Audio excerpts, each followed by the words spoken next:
But I think the ultimate is that art, and I thought about this about thinking I was going to talk to you today. Art is the freedom of expression. Art is the freedom of expression. And boy, I'll tell you right now, sir, you're good at that, really good at that. You have such a creative mind. And as a result, there's been numerous people in the martial arts and probably outside of the martial arts that have requested your talent of how you see something. I know I have Sure. several of those pieces of work Oh proudly. yeah, I've been very with that ability. I mean, who wants to work for their living? You know, we want to I don't know, play with passion versus work with you know, stress and ugliness. And I've been very blessed to be able to do what I love the most and feed my family. And I always consider myself a very blessed man. When did you begin that path of doing artwork? Good question. It was because I was kind of a, you know, my dad was gone a lot. I had four sisters and a mother, and so I had a home full of shark infested estrogen waters. So so I got in trouble a lot. And you know, my dad, he would go out of town, and I'd be grounded to my room. And it's like I had a little 22 rifle, and I filled it full of those little, they're not quite 22 shot, but I'd stick the barrel out my back window and shoot pigeons off the you know, power lines and stuff. And then it's like, okay, I'm in trouble again. So I was constantly getting in trouble, but I always found that no matter what your confinement is, you should always find magic in wherever you're at. And so I got grounded a lot. And so, you know, they took away everything in my room. They took away my little transistor radio and the gun I had. And, you know, I was allowed to do two things. I was allowed to draw, or I was allowed to read books. And so I did both. I read and I would draw. And it was kind of funny because my mom would say, okay, that's it. You're grounded for a day. So I get put in a room for a day. And then 2, 3 days later, I wasn't coming out. And then she'd knock on the door. She goes, you know, you're ungrounded, right? Can you shut the door? I'm busy. She said, you're busy doing what? I said, I'm busy doing artwork.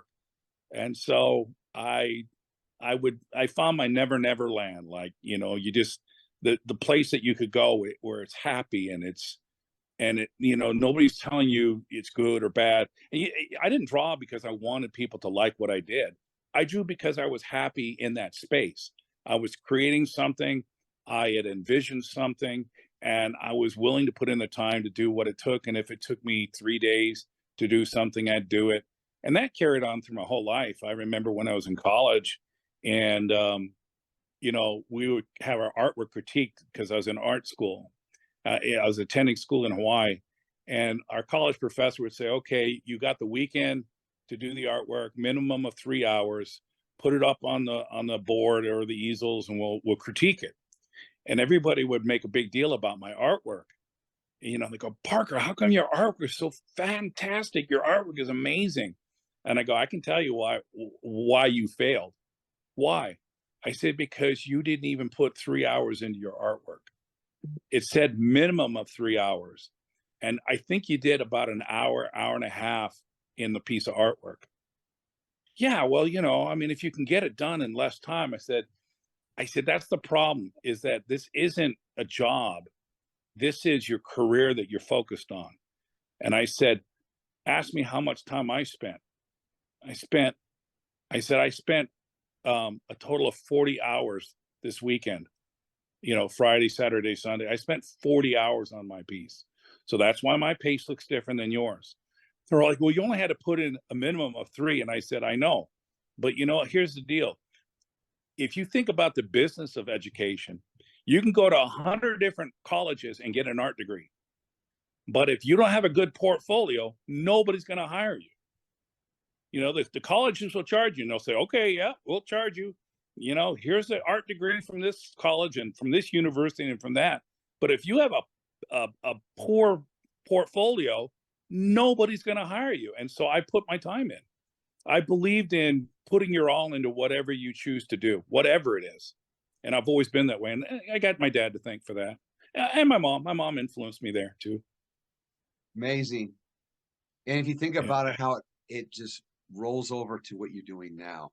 We'll get to But that in a second. Do you still have your first pieces of work that you ever, or did they disappear like everything else in this world? I do have some early pieces that I was able to salvage, but when you go through the rocky challenges of life, divorces and moves and stuff like that, things go by way of gets damaged or gets forgotten or gets left behind. And so, but I have been blessed to have a few, simple little pieces. And, but the great thing is my mind is intact and I remember a lot of stuff. And so, I've been able to document it for my kids and write to them and let them know, stories about my past and my journey and stuff. So you started working out in the martial arts. I'm guessing Mhm. you got that influence from your father. Did your father instruct you, or did you go just say, I'm just going to hang out at one of the schools? Or what was the influence? Or did you learn at home? Or Well, the way it started was it was like 95% men, 5% women, no children. And when I went to the studio, my dad was always busy, so he'd have some of his black belts try to teach us. And I mean us because I had my two older sisters and myself.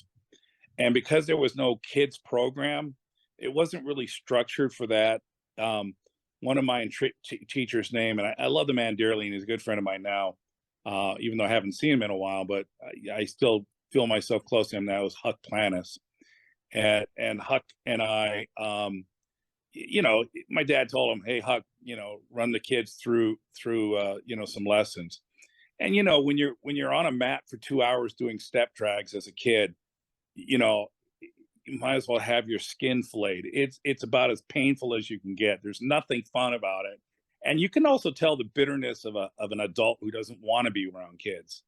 So but the thing is that I was bribed with a chocolate soda. Now you can't get chocolate soda nowadays, but back in those days, there was my dad had this it was like this stand up soda machine with a bottle, and I think it was called Nesbit or something like that. And you put your money in there, and you would take it by the bottle cap and swing it around, and then bring it to this area and then pull it up. But I mean, literally, that was my bait. It was like you do your Kenpo lesson, and 2 hours later, you get a chocolate soda. I didn't care.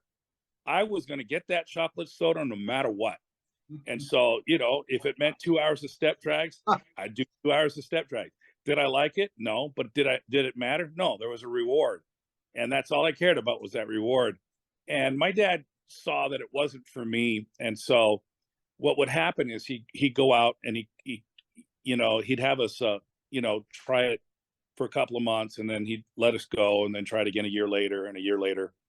And then one time, and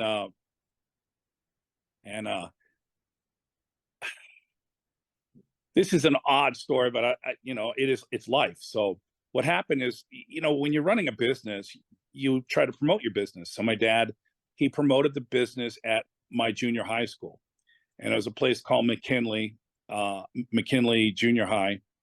And him and Frank Trejo and a bunch of other guys from the studio, they came down and they put on a demonstration. And I was sitting in the audience, and I didn't know my dad was going to put on a demonstration. I had no idea he was coming to the school. Everybody's all like, "Oh, there's a demonstration, or an assembly. Let's all go down." We go down there, and the curtain pulls up, and there's my dad, and I'm like, "I'm dead. I'm dead meat. I am so dead meat." And so they put on a demonstration, and people were oohed and awed and wowed and everything else. And I was walking back to my class, and then I got hit in the back of the head by some books. I got hit on the ground, and then about 30 people were stomping on me. And I got the tar kicked out of my. I was just absolutely beat up, and it's one of those things where you go, okay, people go, well, if you knew Kenpo, you could have gotten out of it. No, sucker punch. You don't get hit in the back of the head and you go on the ground. Here's your technique: curl up into a fetal position and wait for them to get tired. but they're junior high school students. So it's not like you're going to die or anything like that. They're not skilled enough to know how to stomp on somebody. So, and it's very reckless. It's a free for all. So it was like some people might get one kick in before other feet get in there. And so I just got the tar kicked out of me. And, I came home and I was all beat up and my dad goes, "What happened to you?" I said, "You." I didn't say anything else to him. I went back up to my room and drew. And it was a challenging time, but that was back when there was a lot of racial tension and stuff like that. And people didn't understand Polynesians. You either white, Mexican, or black. You weren't anything else. If you were something else, you had to pick a race because there was no bonding with other Hawaiians. They weren't there. And I'm more one of the fair skinned Hawaiians, so I bonded with the white culture. And so and that's the group I hung out with. And I just didn't understand how Kenpo was going to help me at the time. But I wound up getting old enough where Kenpo wasn't about defending myself. Kenpo was about getting to know my dad. I wanted to know my dad. So the only way you're going to get to know Ed Parker was through his art. And so that's why I started studying. But my dad did something different. He goes, "You know what? I don't want my son learning all that commercial crap." And I shouldn't say this, but that's what he said. He said, I don't want anybody, I don't want my son learning the commercial crap. The thing I want my boy to do is I need my boy to know how to think. That's more important than any damn punching or kicking. So I'm going to teach my son how to think. And my training was like Mr. Miyagi. It was never in a gi, never on a mat. It was hours and hours and hours. My dad was in his pajamas, I was in my pajamas. Literally, not the Kenpo pajamas. Like Dave. Yeah, with little choo-choo trains on it and stuff. Yeah. So my life was very personalized, and I was bothered by that because I wanted to be like everybody else. I was like, well, I want to get my belts, and I want to get this, and I want to get that. And years later, when I started to work my way up the ranks, I would take different lessons from different people. And I had a luxury most people didn't.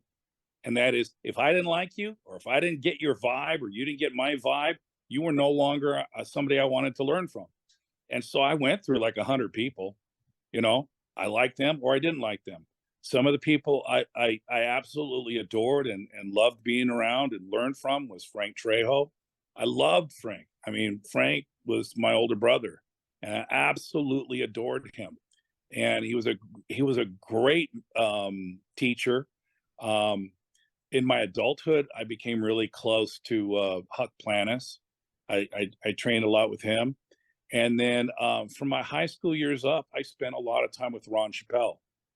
And Kenpo is a kind of an odd creature because people are very territorial, and there's a lot of insecurities. Everybody acts like if you're not training from them, then you're worthless. And so a lot of people wanted to claim me as their boy, and it's like, no, I'm my dad's boy. I'm not your boy. And so I rub people the wrong way at times because I'm my own person, and if I don't want to be around you, I make that choice and I stick to it. And so it took me a while to find my what do they call that, my sea legs or whatever. It took me a while to find it, and I found it, and I was happy. And I trained. I mean, when I trained with Ron Chappelle, we picked up our training quite heavily. He would come over several nights a week, and we would train 8 to 10 hours a night, and 3, 4, or 5 times a week. So it was a tremendous amount of stuff. And again, I didn't go through the ranking system. Did I learn technique? Sure, but I didn't really care about the accolades.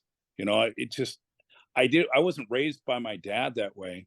And a lot of people in Kenpo, because that's the way they were raised, that's the only thing that works. Did you get on a mat? Did you bleed and sweat? Did you get your rank? Did you do this? And because they did that, that's the only thing that works. But that's not the way my dad raised me, and I'm comfortable with that. I mean, I'm 63, So it's not like hadn't had time to be bothered by it when I was younger. You know, I was bothered by it when I was younger, but I'm not. I got to the point where you're going, I like being unique. I like being different. You know, I like that I had a different path than others. I like that, you know, a belt was for what kept my pants up. You know, it it wasn't the accolade. I was literally, it was literally a Mr. Miyagi life. That's exactly how it was. You know, I remember I had asked you, and you're so good about this. I mean, you expressed just now about Frank Trejo, but I remember when Frank passed, and I was asked to speak at Dragon Fest, and I asked you, I asked you if you had to sum up Frank in just a few lines. And you said, "I can't do that, Paul," and you wrote this long, lengthy uh, response. It was so beautiful, and from it, I think the conclusion on it was something that I really admired. You said, Frank was my brother and he was my father's Kenpo son. And I thought that summed it up. I mean, you couldn't get a better endorsement of love and admiration from somebody that, especially with the spirit that you carry from your father and your grandfather and your heritage about family. And it's beautiful. The other day we had a phone call to you, and that was fun. Reuniting somebody from Hawaii, from Maui, Oh, Kailani. right. Yeah, and she was wonderful, and she was just beaming talking about you. Oh, And yeah. and you know, you've touched a lot of lives, and so now we're talking about the path of martial arts, and it's going to now to something you're developing. I have to say honestly, right now, the thing that bothers me the most about the Kempo community is that people are not thinking. They're not using that brain to express themselves. Your father set out a criteria, a syllabus. They were just drills or ideas how to deal with a certain tax in the martial arts. And there were some traditional ideas in there, but they were just foundation. That's all, just foundation. And I find it very interesting to see people that if you don't do it this way, you're not a purist. And I think if your father was here, he would go, "Oh, you didn't get it. You don't get it. Don't you understand?" I always refer to the books that you had a wonderful hand involved with, the Infinite Insights. It's laid out pretty succinctly there. It's a good solid base. And if you think about what he said, it's solid. I remember one time I was in Pasadena teaching a class. Your father came in to make his famous phone calls that he always did. Come in the evening, get on the phone, wearing his maybe Hawaiian shirt and khakis, and just on the phone and just looking out the window. Puts the phone down. He's watching. He comes out and he said to me, he said, "Mr. Casey, I want to take over your class for a moment." And he wanted to say, "I'm going to teach you the secrets to Kenpo Karate." And so everybody lines up. You know, these are all these advanced brown belts and some black belts. I said, "Line up." And your father just drilled the living crap out of everybody for 25 minutes on basics and conditioning, which is Sure. with the essence of what I came up on. And sir, I got to tell you, we've lost direction. There's a focus problem right now. And it's very upsetting because we got these tribes out there that think they're the be all do all, and they don't realize we're all in the same boat here, folks. We need to improve our art. You know what? It's not like this hasn't been a topic that I've been, entertained most of my life, but I see it differently than most people do because what they do is they look at it from their circle of training partners and they look at it from this is actually interesting. My wife and I were just working on something like this. My dad talked about, was it honey Chuangzu? Chunzu. She speaks fluent Mandarin, so I always ask her for the proper pronunciation of Chinese words. But Chunzu was a philosopher, and he talked about. My dad talked about it in his Infinite Insights Volume 1 about how there was a frog at the bottom of the well, and he looked up through the top of the well and assumed that all there was to the world was the little circle of the sky that he saw. And a lot of people in the martial arts community, whether it's Kenpo or whether it's Taekwondo or whether it's Kaju Kenpo or whatever, they're all like that, where they validate the little chunk of sky they see and they eliminate anything else. But the thing is that I was never raised in a well. I was raised in the open plains, just call me big sky country. I saw all of it. I saw the beginning. I saw the middle. I see it today.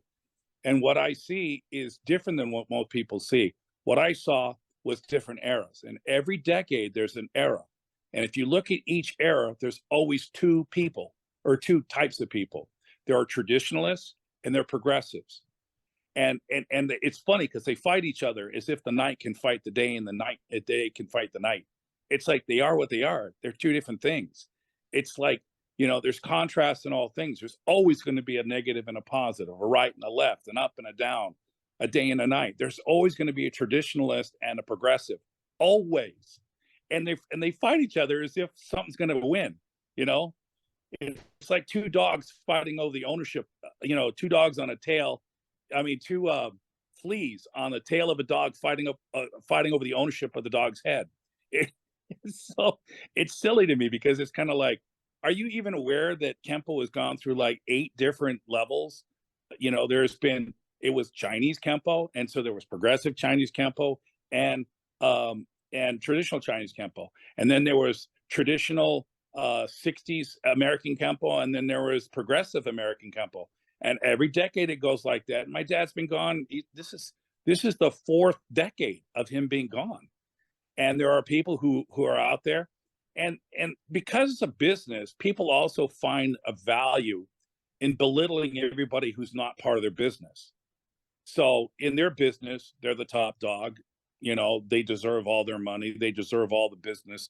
They deserve all the kudos. And they've raised people to believe that the center of the universe revolves around them. It's their business model. That's fine. That's great. My dad didn't work that way. That's how he got millions of followers. And why the people who act like a big cheese now, how many followers they have? 1,000, 2,000. They don't have millions like my dad did, and that's because they didn't, they came from a different angle. And I've seen this too, when people find a moment, they're going, wow, I want to unite Kenpo.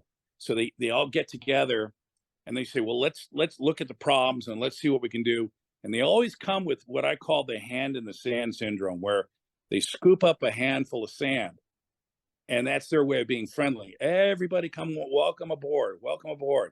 Then they see people are getting a little loose with the ranking, and they're not, they're not holding the standards. So they're going, well, we need to maintain our standard. So what they do is they start rules and regulations, and they start forcing people into their way of thinking. And next thing you know, they squeeze their hand.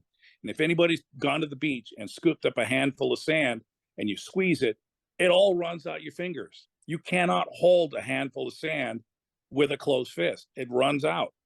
And that's what happens. I see the associations get big, then they have to standardize, then they have to control, then they lose everybody. And next thing you know, there's a new organization, there's a new grandmaster, and so goes the repetitive nature, which is fine. But the problem is there's only one Ed Parker Sr. He's gone. Grow up and start your own thing. Otherwise, all you're doing is you're being a copycat. You're not taking your own incentive. Now, to me, I mean, I've written several articles on it, and of course, when you write, you're way more articulate than when you talk.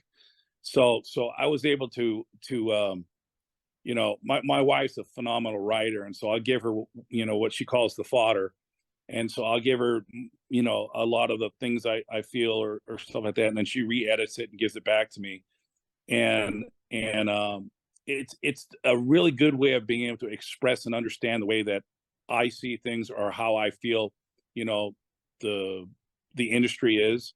And I totally get it, but there's a difference between Kenpo, the religion, and it's a religion to some people.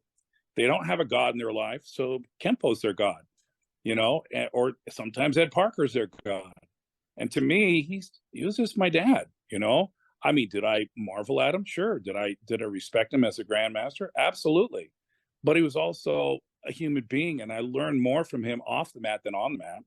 The man was a genius. He was a genius teacher. I noticed there's several things, and this will lead to where we're going with some of this. The things I used to love about my dad is that um, I would listen to some of the students, and they all talk about whose ass they kicked. I went down to this bar, and this guy got in my way, and I took him out, and so on and so forth. But when I listened to my dad, he was always talking about the fights he won verbally, and it fascinated me because then I realized that my dad was so secure with his physical abilities that that was no longer the challenge for him. He knew that he can easily turn it over and bust him up. But the thing is that wasn't his challenge anymore. And he marveled at Abraham Lincoln, who had a story about a guy named Sam Brown, who was, I believe he's like, and you know, with the internet, you can find out the exact details. But the story was, and it might not even been an accurate story, but regardless, this is a story that I was told that Sam Brown was like 5'3" or something like that, and Abraham Lincoln was 6'4", 6'5", something like that. And Sam Brown, when they were both in their teenage years or early 20s, Sam Brown had a little chip and said, I'm the best axe fighter. I know Abraham claims to be a great axe fighter. I want to get in an axe fight with Abraham Lincoln and show him what he doesn't know. And so Abraham's all like, I don't want to get in a fight with you. I don't want to get in a fight with you. I don't want to get in a fight with you. And finally, Sam Brown cornered him, got him into an awkward situation and said, you name the time and the place, and that's it. And we're getting into a fight. So Abraham Lincoln says, I can't get out of it. No, you cannot get out of it. Okay. The time, 6 o'clock tomorrow morning.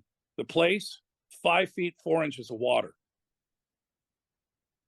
And it was brilliant because, Sam Brown goes, wow, I gave you 2 parameters and you put it in a situation where I'm 5'3". You put me under an inch of, I got an inch of water above my head, and you're completely a foot above me, a foot or 2 above me. So there's just no way. So Sam Brown goes, I thank you for sparing my life and teaching me a lesson. And I heard my dad tell that story a number of times. And I saw actual circumstances where he got in the same thing. His security in his physical abilities was so strong that he didn't need to prove to himself that he can outpower somebody. He knew he could. So that was no longer the challenge. And those are the lessons I learned from my dad. Those are the things that I marveled at him for, because it just showed how much intelligence meant to him. Brute force, big deal. That was easy. That was like, it was like me drawing a stick figure. It's like, I think I can draw a better stick figure than most people, and it's simple for me. But, for him, it's like drawing a stick figure. It's no big deal. The opposite of that would be the people that I'm seeing in the martial arts community. Same situation. They walk around with the security dog. The dog barks and growls, and they're going, oh, and yeah, I'm badass because I got the dog. The guy comes up, says, really? Here's a piece of meat, throws it. The dog goes, oh, he runs off. And then you look and say, what about it now? That's what I'm finding. So let's move on to the direction. Your father was one that had vision, and you obviously have that because you're very creative. You've now delved into a whole new idea, which is really not different. I mean, to strike is one thing, to not strike is the opposite. So opposite reverses and things like that. Let's talk about this new path that you're involved with. And why don't you go ahead and give us a little bit of